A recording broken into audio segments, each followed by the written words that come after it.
ખોરાકી ઝેરની અસર થયા બાદ ભુજના એક ગામમાં મુકાયો પાણીપુરી પર પ્રતિબંધ. ભુજના લોડાઈ ગામમાં પાણીપુરી પર સદંતર પ્રતિબંધ મુકાયો છે. ભુજ તાલુકાના લોડાઈ ગામમાં ફૂડ પોઈઝનિંગની ગંભીર અસર બીજા દિવસે પણ જોવા મળી હતી. શંકાસ્પદ પાણીપુરી ખાવાના કારણે ગામમાં રોગચાળો ફાટી નીકળતા આરોગ્ય વિભાગ હરકતમાં આવ્યું છે. પ્રાથમિક અહેવાલ મુજબ અત્યાર સુધીમાં કુલ 70 કેસ સત્તાવાર રીતે નોંધાયા છે, પરંતુ સ્થાનિક સ્તરે આ આંકડો હજુ પણ વધુ હોવાની આશંકા સેવાઈ રહી છે. બીજા દિવસે વધુ 34 કેસ સામે ઘટનાની વિગતો મુજબ પ્રથમ દિવસે અનેક લોકોને ઉલટી ઉપકા અને ઝાડાની ફરિયાદ બાદ હોસ્પિટલ ખસેડવામાં આવ્યા હતા. બીજા દિવસે આરોગ્ય વિભાગની ટીમે ગામમાં સઘન તપાસ હાથ ધરી હતી, જેમાં વધુ 34 ફૂડ પોઈઝનિંગના કેસ પ્રકાશમાં આવ્યા. પરિસ્થિતિની ગંભીરતા જોતા જિલ્લા આરોગ્ય તંત્ર દ્વારા તાત્કાલિક સારવાર શરૂ કરાઈ.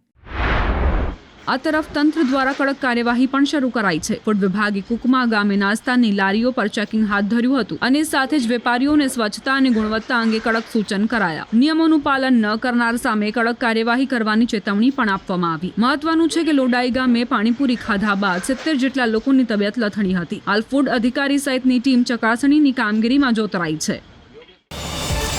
QR કોડ સ્કેન કરો અને ડાઉનલોડ કરો ન્યૂઝ 18 એપ. મેળવો ગુજરાત અને દેશ દુનિયાની પળે પળની અપડેટ્સ.